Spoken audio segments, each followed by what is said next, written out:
ඉරිදා පණිවිඩයත් අද මට දැනුණු දිව්‍ය දර්ශනයත් දැනවාසික වචනයත් මේ සමගී කමේ බැම්මට අදාළයි. ඉතින් උන්වහන්සේ එක්ක අපේ සමගී කමේ බැම්ම අපි තුල අපේ සිත සිතුවිලි අපේ දිව්‍ය කැඳවීම අපේ ආශා අපේ යෝජනා ඇම්බිෂන් එකට අපි කියන්නේ අධ්‍ය ආශාව කියලා. අහගත්තද දන්නේ පැෂන් එකට අපි කියන්නේ අත්‍යාශාව කියලා.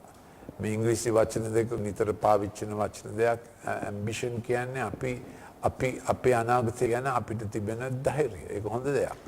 ඒකමද ඒක නරක පැත්තට දුහන නරකයි. ඒකට අපි කියන්නේ අධ්‍යාශාව. පැෂන් කියන්නේ යම් කිසි දෙයක් සඳහා අපිට තිබෙන අනබිභවනීය ප්‍රේමය. පරාජය කරන්න බැරි ප්‍රේමය. ඒක තමයි පැෂන් කියන්නේ. ඒකට අපි පාවිච්චි කරන්න කැමති අත්‍යාශාව කියලා. ඉතින් මේ ඔක්කොම අපි තුල ක්‍රිස්තුස් වහන්සේට නතුකොට බාරදී අපි සමගි කමේ බැම්මකට ඇතුල් වෙලා තින්නේ අපේ හදවත තුල අපේ ජීවිතය තුල. එතකොට අපේ ජීවිතය ගැන දිව්‍ය කැඳවීම සමගි කමේ බැම්මෙන් කරන්නේ අපිට කචල් එකක් නෑ. අපේ ආශාව දිව්‍ය කැඳවීමට වඩා වැඩි හරියන්නේ නැහැ. අපේ ආශාව කැලේ දුවලා හරියන්නේ නැහැ. අපේ ආශාවයි දෙවියන් වහන්සේ ගැන අපේ ජීවිතයට තිබෙනවනේ අභිමතයක්, අභිලාෂයක් සහ අභිප්‍රායක්. වචන තුනක් තියෙනවා. ඒ වචන තුනේ අදහස් ටික වෙනස්. නමුත් අපි අභිප්‍රාය කියන එක ගමු. එතකොට අපේ සිතේ ආශාව දෙවියන් වහන්සේගේ අභිප්‍රායට 100% එකඟ වූ තැනැත්තා විශාල ජයග්‍රාහකයෙක් වෙනවා. 50% විතර එකඟ වුණොත් එතකොට යන්තම් දෙවියන් වහන්සේගේ මොනවා හරි දෙයක් කරගන්න බැරි නෑ. ඉතින් අඩු ගානේ 51%ක්වත්. ඒ කියන්නේ අපි 49% අපේ දේවල් වලට ඡන්දය දානවා. 51%ක් දෙවියන් වහන්සේගේ දේවල් වලට. ඉන් එහාට තමයි ජයග්‍රාහී ජීවිතේ පටන් ගන්න. එන්නම 70% මගේ ආශාය යට කරගෙන දෙවියන් වහන්සේගේ අභිප්‍රායට මම ඉඩ දෙනවා. එතකොට මා සහ දෙවියන් වහන්සේ අතර තියෙන මේ සමගිකමේ බැම්මෙන් උන්වහන්සේගේ බලය මා තුළ ක්‍රියාත්මක වී ගොඩක් දෙයක් ස්වර්ගයෙන් මට ලබා ගන්න පුළුවන්. අපි දෙවියන් වහන්සේ එක්ක එල්ලිලා ඉන්නේ අන්තන් එක ඇඟිල්ලෙන් නම් එච්චර තමයි වැඩි වෙන්නේ. අපි දෙවියන් වහන්සේ එක්ක ඇඟිලි දෙකකින් එල්ලිලා හිටියොත් වැඩි තව ටිකක් වෙනවා. අපි දෙවියන් වහන්සේ එක්ක ඇඟිලි තුනකින් එල්ලිලා හිටියොත් ඊටත් වඩා වෙනවා. අපි දෙවියන් වහන්සේ එක්ක සම්පූර්ණයෙන්ම එල්ලිලා හිටියොත් උන්වහන්සේගේ මුළු බලය මා වෙනුවෙන් බලය පමින් ක්‍රියා කරනවා.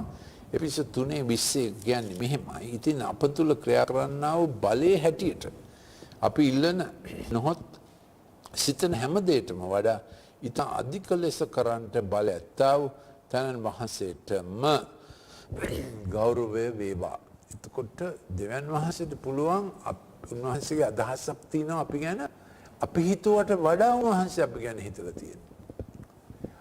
අපිට මතක් වෙනවානේ අපේ යට ගියා මතක් වෙනවා, අපේ පරාජය මතක් වෙනවා, අපි චුරුගත් නැහැ කියලා මතක් වෙනවා, අපිට වැරදුනා කියලා මතක් වෙනවා. හැබැයි දෙවියන් වහන්සේ ඒ සියල්ල අභිභවා දෙව්පියා අපි ගැන අපිට හිතන්න පුළුවන්ට වඩා අපි ගැන හිතනවා. මොකද මේ කියන්නේ අප තුළ ක්‍රියා කරන්නා බලයේ හැටියට අපි ඉල්ලන නොහොත් සිතන හැම දෙයකට වඩා ඉතා අධික ලෙස කරන්නට බලය ඇත්තා වූ තනන් වහන්සේ තමයි දෙවි පියාණන් වහන්සේ. ඒ ගැන සැකයක් නැහැ. උන්වහන්සේ සර්වඥයි, උන්වහන්සේ සර්වබලධාරී, උන්වහන්සේ සර්වවාසී. හැමදේම එක විටම උන්වහන්සේට පෙනෙන තනන් වහන්සේ. එකම දේ ඒ උන්වහන්සේගේ පූර්ණ හැකියාව සහ බලය අපිට ඩවුන්ලෝඩ් වෙන්නේ කොහොමද? අපහා උන්වහන්සේ අතර සමගිකමේ බැමෙන්. ඒකයි මම පෙන්වුවේ එක ඇඟිල්ලෙන්ද, දෙකෙන්ද, තුනෙන්ද, ඔක්කොමද? එතකොට දැන් වහන්සේට පුළුවන් අපි තුලින් අප තුල ක්‍රියා කරන්නා වූ බලයේ හැටියට. එතන තමයි ප්‍රශ්නේ වෙන්නේ. ගොඩක් දේවදරුවන්ට එක කැඳවීමක් තියෙන්න පුළුවන්. හැබැයි අපි එක්කෙනා කොපමණ උන්වහන්සේව එක ඇඟිල්ලක් ඇඟිලි දෙකක්ද තුනක් එහෙම තමයි. ඊළඟට අපි තුල තිබෙන සමගිකමේ බැම්ම. දැන් නිකන් හිතලා බලන්න ඔබ ලණුවක් තාලා කරත්තයක් අදින්න ගත්තොත් ලනු හයි කරපු තැනින් කරත්ත කෑල්ල ගැලිලා આવොත් මොකෝ වෙන්නේ? මේ මොකද්ද ප්‍රශ්නේ? කරත්තේ මෙහෙම තිබුණාට මේ කෑල්ලයි අතර එච්චර සම්බන්ධකමක් නැහැ. ඉතින් මෙතනින් ඇද්දම මේක කැඩිලා ආවා. ඒ වගේ තමයි අපේ ඇතුළෙත් මම අර කලින් කිව්වේ අපේ සිතේ ආශා අපි කරන්න යන දේවල් අපේ ඇතුළත දිව්‍ය සමගිකමේ බැම්මෙන් බැඳෙන්නටත් අවශ්‍යයි. එතකොට මෙහෙම දෙයන් වහන්සේගේ පැත්තෙන් කරන්න ඕනේවා ඇතුළෙන් අපි තුල ක්‍රිස්තුස් වහන්සේගේ සමාදානය ක්‍රියා කරන හැටි. තුන්වෙනි එක තමයි අපි අනිත් අවශ්‍ය කාරණාවලදී අපි මොන සම්බන්ධතාවලටද යන්නේ. ඒවත් දෙවියන් වහන්සේගේ සමගිකමේ බැම්මක් වෙන්න ඕන. දෙවියන් වහන්සේගේ සමගිකමේ බැම්ම නැති දේවල් කරන්න ගියොත් මොකද වෙන්නේ? අපි තනි පංගලමේ. කුණටුට අහු වෙන්න පුළුවන්. කැලේ අතරමං වෙන්න පුළුවන්. කාන්තාරයක වතුර නැතුව හිර වෙන්න පුළුවන්. වන මුර්ගයකට අහු වෙන්න පුළුවන්. දැන් තේරෙනවද? ඒ මොකද අපි තනියම කරන්න ගියා. ඉතින් අපි යම් දෙයක් කරන්න යනවද? දැන් විවාහය වේවා, කරන්න යන රැකියාව වේවා, ආයෝජනය වේවා, ආශ්‍රය කරන්න යන පුද්ගලයෝ වේවා, හැමදෙස්සම දැන් වහන්සේගේ සමගිකමේ බැම්ම නැති දෙයකට යන්න එපා. ගියාම නැත්නම් ඇතුළත අවුල් වෙනවනේ. අපි බොහොම අමාරුවෙන් ඇතුලේ සමගිකමේ බැම්ම හදාගත්තා. නොහොමිනා සම්බන්ධකමකට දහවුනම මොකෝ වෙන්නේ? ඇතුළත් කැළඹෙන සිද්ධි මාලාවක් වෙනවා. ඉබේම දෙවියන් වහන්සේ එක්ක තියෙන අපේ සම්බන්ධකම නැති වෙනවා. ඉතින් ඔය තුනම දෙවියන් වහන්සේ ශක්තිමත් තියබා ගැනීම තමයි ආත්මයන් වහන්සේගේ එකමුතුකම. දැන් අපි තුල තිබෙනා වූ දෙවියන් වහන්සේගේ සමගිකමේ බැම්ම, දෙවියන් වහන්සේ එක්ක තියෙන සමගිකමේ බැම්ම, ඉතින් අප තුල ක්‍රියා කරනා වූ බලයේ හැටියට අපි ඉල්ලන නොහොත් සිතන හැම දෙයට වඩා දෙවියන් වහන්සේගේ අදහස් තියෙනවා අපි ගැන. හොඳයි. උන්වහන්සේ මේක කරයි. දැන් සමගිකමේ බැම්ම කැඩුනොත් මොකද වෙන්නේ? මේකයි වෙන්නේ. එපිසෝඩ් 2:12. අපි හිටියේ කොහොමද? ඒ කාලේ. මාත් කියන්නේ ඒ කාලේ. ක්‍රිස්තුස් වහන්සේගෙන් වෙන් වුණා. ඊශ්‍රායල් නාගරිකත්වයට අන්‍යයන්ව පොරොන්දු කිවිසුම් වලට විදේශී වුණා. වෙන් වුණා, අන්‍ය වුණා, විදේශී වුණා. ඉතින් අපේ සමගිකමේ බැම්ම කැඩුනම අපේ ආත්මික පියා එක්ක, අපේ දෙව් පියා එක්ක, අපේ වටිනා සම්බන්ධකම් වල සමගිකමේ බැම්ම කැඩුනම මොකද අපිට වෙන්නේ? අපි ආයෙත් වෙන් වෙලා, අන්‍යෝ වෙලා, විදේශ වෙලා. ඒ කියන්නේ අපි අති කියලා දැනෙන්නේ නැති වෙනවා. මම අර වචනයක් හැදුවනේ අපි belonging කියන එකට සුද්ධාර්ථක හේවත් ඥානිත්‍යය උපතෙන් අයිතිවීමෙන් ඇතිදැඩි කිරීමෙන් රෝමාට 15 ලෙස by the spirit of adoption we cry Abba Father. අපි අබ්බා පියාණෙනි කියලා හඬගස්සනවා. මොකද අපිව දරුකමට පිළිගත්තා වූ දිව්‍ය ආත්මය නිසා. ඒ කොම්ම කැඩලා බිඳලා යන්න පටන් ගන්නවා. ඉතින් මේ සමගිකමේ බැම්ම කැඩුනම නිකන් අර කියනවා සිංහලෙන් නිකන් අත මොකද ගහලා දැම්මද කරකවල අතෑරියා වගේ වෙනවා. ඔව් එතකොට අපි කරකවල අතෑරියා මොකද වෙන්නේ? ළමයා දන්නේ නැහැ මේ පැත්ත බලන් ගමන් කරන්නේ, මේ පැත්ත බලන් ගමන් කරන්නේ, මේ පැත්ත බලන් ගමන් කරන්නේ, මේ පැත්ත බලන් ගමන් කරන්නේ, ඔළුවෙන් හිටගෙන ඇවිදින්නද දන්නේ නැති වගේ වෙනවා. අපි කැමති නැහැ හැම වෙන්න. වෙන් වෙන්න අපි කැමති නැහැ. ආමෙන් කියමුද? අන්‍යයන් වෙන්න අපි කැමති නැහැ. විදේශීන් වෙන්න අපි කැමති නැහැ. විදේශීන් කියන්නේ විසා නැතුව ඇතුල් වෙන්න බෑ. මේකයි. ස්වදේශීන් එහෙම නෙමෙයි. අපිට කැමති දැනකට යන්න පුළුවන්. එහෙමයි දේව රාජ්‍යය. ලෝකේ බලාපොරොත්තු නැති වුණා. දෙවියන් වහන්සේත් නැතුව හිටියා. වරක් දුර සිටියා. දැන් ආයෙත් දුරක් දැනෙනවා නේ. සමගිකමේ බැම්ම කැඩුනම දුරක් දුර. මෙතෙන්ට මම අයිති නෑ වගේ හැඟීම් වෙනවා. එතකොට ළමයි මේ විදිහට ක්‍රියා කරන්න පටන් ගන්නවා නේ. දැන් පුරුෂයෙක් ගෙදර ඉන්න තාත්තා නොමග යන්න ගත්තොත් නේද? එයා ගෙදර එන වෙලාවක් නෑ. කියන්න නැතුව නැවිත් ඉන්නවා. දන්නේ නෑ. ෆෝන් කරාට ෆෝන් එක ගන්නෙ නෑ නේද? එතකොට ගෙදර ළමයි ගෙදර භාර්යාව කල්පනා කරනවා මොකද මෙයා ෆෝන් කරන හැම වෙලාවෙම ෆෝන් එක ගන්නෙ නෑ. ඊටත් වඩා සෞත්වයක් මෙයා ෆෝන් එක අරගෙන වෙන කටහඬක් ඇහුණොත් නේද? වෙන කාන්තා කටහඬක් ඇහුණොත් මෙහෙම සිද්ධි වෙනවනේ නේ. ඉතින් මේක කනගාටු එහෙම වෙන්න දෙන්න එපා. එහෙම වෙන්න දෙන්නේ නැහැ. වරක් දුර සිටියා. දැන් ආයෙත් නම් දුරස් වෙන්න අපි අදහසක් නැහැ.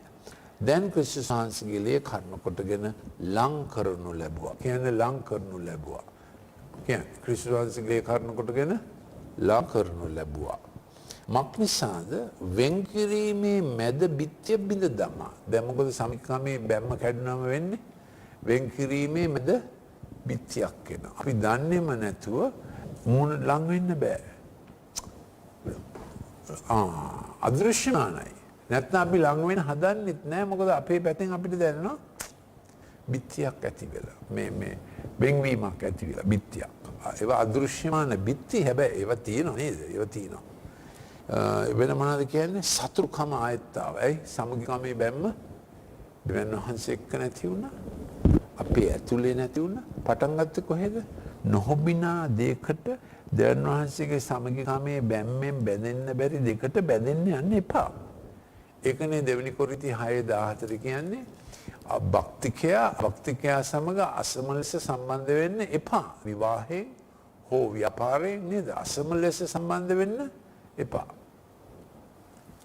මොකද වෙන්නේ? සම්බන්ධ වුණොත් මෙතන සමගිකමේ බැම්ම කැඩුනාම ඒක දිගේ එනවා දුරාචාරය, විෂමතාවය, හොඳ නැති සිතුවිලි, සතුරුකම.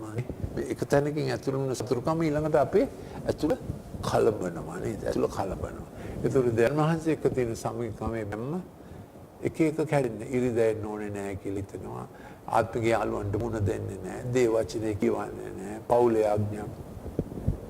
එක්සරේ ඔක්කොම වෙන්නේ නැහනේ. අර තේඩාවක් කෙන්ද කැඩුනම මොකෝ වෙන්නේ? ඩොංගාල කඩක් වැටෙනවා. එකරේ කඩක් වැටෙන්නේ නැහැ. එක තමයි. දැන් අපේ කැම්ප් සයිට් එකේ තියෙනවනේ. අභියෝගතා ට්‍රැක් එකක් තිබුණා. ඒකේ කම්බෝලින් දාලා ළමයි මෙහෙම චැලෙන්ජ් කෝස් එකක් කරනවා. ඒක හිමින් කැඩුනොත් ටොක් ගාලා කඩක් වැටෙනවා. ඉතින් අපි කියමු මෙහෙම වෙන්න දෙන්න එපා. ලං කරනු ලැබුවා. ක්‍රිස්තුස් වහන්සේගේ ලේවලින් මැද බිත්තියේ බිඳ දමා සතුරුකම නැමැති නියෝගවල අන්තර්ගත වූ අඥාන මාංශේ වැඩ ස්වාමීන් වහන්සේ අහක් කළා. උන්වහන්සේ අපිට සමාදානෙ දුන්නා. ඉතින් අපි ආඥා කරන මේ දවස්වල අපිට අයිති හැම දෙයක් ගැනම අපගේ දකුණු හස්තය දෙවියන් වහන්සේගේ අත සහභාගීකම ප්‍රේමය ලායන්විත භාවය උන්වහන්සේගේ අධිකාරීත්වය අපේ දකුණු හස්තයේ තැබුවම යේසුස් වහන්සේගේ දකුණු හස්තයේ දිව්‍ය කැමැත්ත ප්‍රකාශ වී සඵල වූවක් මෙන් අපේ දකුණු හස්තයටත් අපි අත ගහන දෙයට දෙවියන් වහන්සේ සඵලයක් දෙනවා, ජයග්‍රහණයක් දෙනවා, ගම්මිතාවයක් දෙනවා. එහෙම තමයි දෙවියන් වහන්සේගේ අදහස. ඒක අපි බලමු යෙසායා 53:10. දැන් ඔබ කල්පනා කරලා බලන්න මොන දේවල්ද ඔබට දැනෙන්නේ අවහිර වෙලා තිබෙනවා, ඈත් වෙලා තිබෙනවා, දේව කැඳවීම දුරස් වෙලා තිබෙනවා. වරක් බලාපොරොත්තුෙන් හිටිය දැන් ඒ බලාපොරොත්තු නැහැ. යෙසායා 53:10 කියනවා දේව කැමැත්ත අපි තුල කොහොමද දැන් වහන්සේ ජයග්‍රහණයට ගේන්නේ? යෙසායා 53:10. යෙසායා 53:10 දේව කැමැත්ත කොහොමද අප තුල සඵලයට ගේන්නේ? එහෙත් උන්වහන්සේ පොඩි කරන්න ස්වාමීන් වහන්සේ කැමැති දුකට පත් කළසේක. ඔබ උන්වහන්සේ ප්‍රාණ පූජාවක් කරන විට උන්වහන්සේ තමන්ගේ වංශය දැක තමන් දවස් වැඩි කරනසේක. විකාශනය මේ අපිට 31 වෙනිදා ලැබුණු පදේ තමයි විකාශනය. මේ කොවිඩ් අඳුරු මැද්දේ, කොවිඩ් තර්ජනය මැද්දේ, කොවිඩ් තෙරපීම මැද්දේ උනත් දෙවියන් වහන්සේ අපිට විකාශනය දෙනවා. ස්වාමීන් වහන්සේ විකාශනය කරන තේක තමන්ගේ වංශය, ඒ කියන්නේ දේව දරුවෝ දෙසා දෙවියන් වහන්සේ මේ කාලේ අමාරු කාලෙක නමුත් දේව දරුවෝ දෙසා දෙවියන් වහන්සේ විශේෂ ක්‍රම හොයාගන්නවා ඔහු සඵල කරන්න.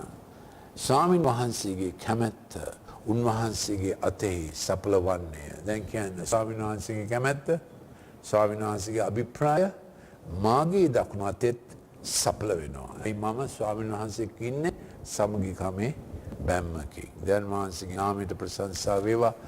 තව එකක් අපි බලන්න ඕන එපිස පුතෙන් මේ සමගිකමේ බැම්ම ගැන දැන් වහන්සේ අපිට කර දෙන දේවල් දැන් වහන්සේගේ නාමයට ප්‍රශංසා වේවා. සමගි කමේ බැම්ම. පිස හතරේ සමගි කමේ බැම්ම ගැන උන්වහන්සේ අපිට කියලා තිබෙනවා. ආත්මයන්ගේ එකමුතුකම දැන් අපි මේක කරමු. අපි ඉස්සෙල්ලා කියවලු මේ පිස හතරෙන්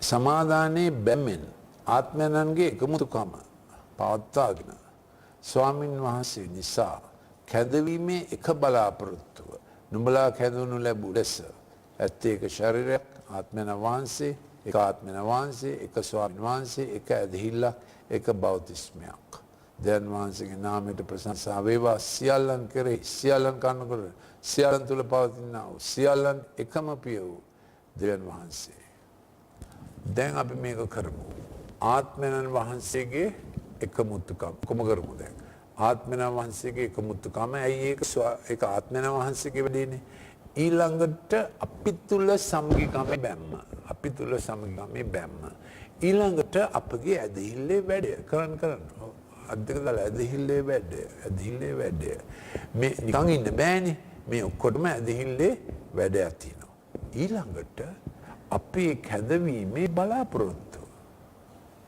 ඒක අපි හිතන්නා ඉල්ලන්නා ප්‍රකාරයට වඩා දෙවියන් වහන්සේ මෙහෙම අපිව ඉහළට ඉදිරියට උදේ නැගිට ගමන් අපිට දැනෙනවා දෙවියන් වහන්සේගේ දිව්‍ය කැදවීම. එතකොට අපි යහපත් දෙයක් ගැන ස්තුති කරනවා. අලුතෙන් කරන්න තියෙන දෙයක් ගැන අපේක්ෂාවක් ඇති කරගෙන ප්‍රශංසා කරනවා. ඔබ වහන්සේ ඉදිරියටම ගෙන යනසේක.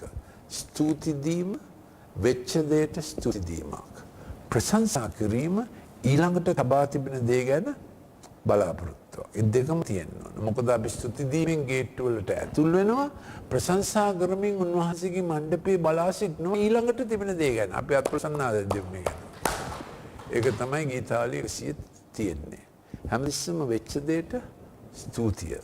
කරන්න යන දෙයට ප්‍රශංසාව. ප්‍රශංසා කරපු ගමන් කලවර අහක් වෙනවා. හිර වෙලා තිබෙන දේවල් ලෙහෙන්න පටන් ගන්නවා. මොකද ප්‍රශංසා කරනකොට අපි මොකද්ද කියන්නේ? ඔබ වහන්සේ මීටත් වඩා දේවල් කරනසේක. thank you කරපු එකට බොහොම ස්තුතියි. ඔබ වහන්සේ මීටත් වඩා දේවල් කරනසේක. මේක තමයි දේවදරුවගේ ස්ට්‍රෙච් එක. කරපු දෙයට ස්තුතියි. කරන්න යන දේවල් වලට ප්‍රශංසාවෙන් බලා සිටිනවා. කුරුසියේ පූජාව නිමයි. ඇදහිල්ලේ බලාපොරොත්තු හැඳවීම දිගින් දිගටම මහෝදෙස ක්‍රියා කරනවා. ඕක තමයි අපේ ආත්මික ගමනේ රෝධ හතර. මොනවාද රෝධ හතර? ආත්මන වහන්සේගේ එකමුතුකම. සමගිකමේ බැම්ම අපි තුලම දෙයන් වහන්සේ එක්ක යන ආදි වශයෙන් ඊළඟට අපිට දුන්න සම්බන්ධතාවල දෙයන් වහන්සේ දුන්න සම්බන්ධතාව කඩා ගන්න. I am getting ready to put my house into good order. Meaning to do the repairs. Sunday service he thinks is repair time to get the bricks into good order and add new bricks and living stones and how precious are these living stones. And I got the understanding the King of Kings is in such humble business. He is building the house of the Lord. His preoccupation is with the house of the Lord. And the Lord Jesus Christ said, don't you know I have to be at my Father's business. I am about the business of my Father's house. When he was 12 years old. So this is what he is about on a Sunday morning, I'm sure on any other day, but the vision emphasized the importance of God's people gathering in the bond of peace and in the unity of spirit, which takes us to Ephesians 4. There is one body, one spirit, being diligent to preserve the unity of the spirit in the bond of peace. We also got Ephesians 3:20. Now to him who is able to do far more abundantly beyond all we ask or think, according to the power that works within us.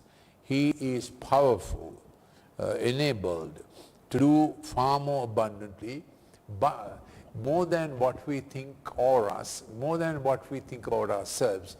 God has exalted and precious thoughts about us. David captured this in Psalm 139. How precious are your thoughts for ourselves. So in our deep reflection, meditating in the Lord, in our quiet times, we need to grasp how great his thoughts are. They are higher than the heights above. And when we don't get quiet, we lose the greatness of God. greatness of God in our thoughts and greatness of God in our plans, we lose when we lose quietness and we are busy. So COVID time was reset for the church also to know that which is precious, to separate the wild from the precious. So according to the power. So here is the bond of peace with God our Father, and the internal integrity of our desires aligning with the purposes of God, and all our relationships to be only facilitated by the bond of peace. Don't have relationships that don't come under the bond of peace. And with our Father in heaven, as we are fivefold knit together with him in the bond of peace, the stronger his power is in our life. If we let go one finger at a time and there are only 3 fingers, 2 fingers, finally, that's how cords rupture. So let this relationship, this bond of peace with him, getting it right with him, getting our ambitions and our passions all aligned under the blood of Jesus Christ with him. This is the bond of peace that he makes peace with. And through it, his power begins to flow to us. We are led by his peace, holding together. And in our heart, we are knit together in his peace. That's the process of sanctification. May the very God of peace sanctify you wholly, in spirit, soul, and body, so we are knit together. And in all our other relationships, only by the bond of peace, we want to be related or do something. So we are told, unbelievers do not be yoked together without the bond of peace. With believers don't be yoked together with unbelievers. In marriage or in partnerships, that will be injurious. So here it is from Ephesians 2. When the bond of peace is broken, what happens? Ephesians 2:12, that you were at the time separate from Christ. That's how we were. Now we are in a bond of peace, bought by the blood of Jesus Christ. Better take care that we don't rupture that little by little. Then what happens if we do rupture? Then we get separated again, excluded from the commonwealth of Israel, strangers to the covenants of promise, no hope without God. Little by little, the same old things coming to us. But now in Christ Jesus, you who formerly were far off, we never want to be far off again, have been brought near by the blood of Christ. He himself is our peace, who made both groups into one, broke down the barrier of dividing wall. So when we lose peace, all this dividing wall comes up again, enmity comes up again, division comes up again. We don't want to go that way. So check in your necessary relationships whether a wall has come up and you feel distant from people who need to keep relationship with, distant from the call of God. So first application is in us, we want to keep the bond of peace. 2, in our family, nuclear family, we want to keep the bond of peace. 3, in our church family, we want to keep the bond of peace. And in our larger relationships at work, in our oikos, wherever we go, we want to relate through the bond of peace, where the power of God flows, knowledge of God flows. We have no other wisdom. We have no other rule of governance for our life. And in this bond of peace with our God, we bring the nation, we bring the city, we bring this head of state into this, our rhapsody, our harmony with our God. In the bond of peace, we want all other relationships to consist in the bond of peace Christ has worked in us. This is our future. This is our prosperity.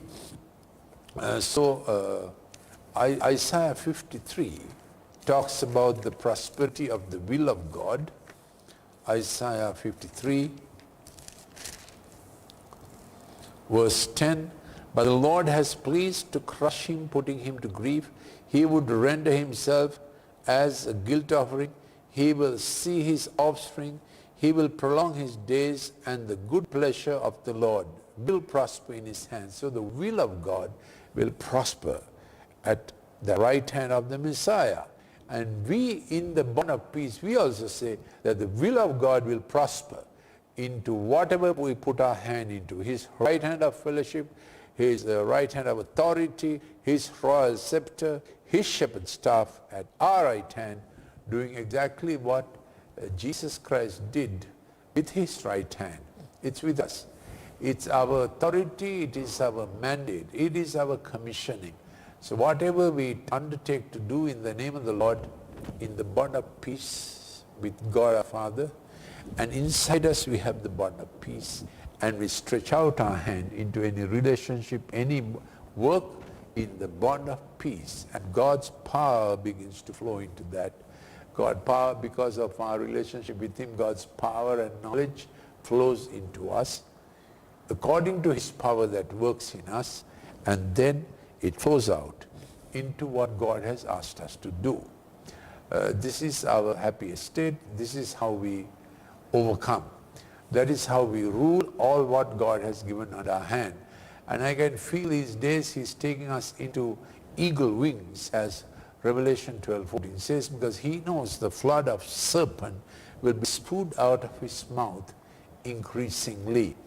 So he wants to keep his people well provided, well protected, well purposed. And in all these things he's able to do exceedingly and abundantly more than what we think or ask, according to the power that is working through us. So we have, as Ephesians 4 says, we have the unity of the Spirit, and we have the bond of peace, and we have the work faith, and we have the hope of our calling, pursuing us and pulling us forward. Hope of our calling, pursuing us and pulling us forward. So he has better plans for us than we can make for ourselves. That's the hope of our calling. You can say it, my Father in heaven has better plans for me than I can make for myself. This is the hope of our calling.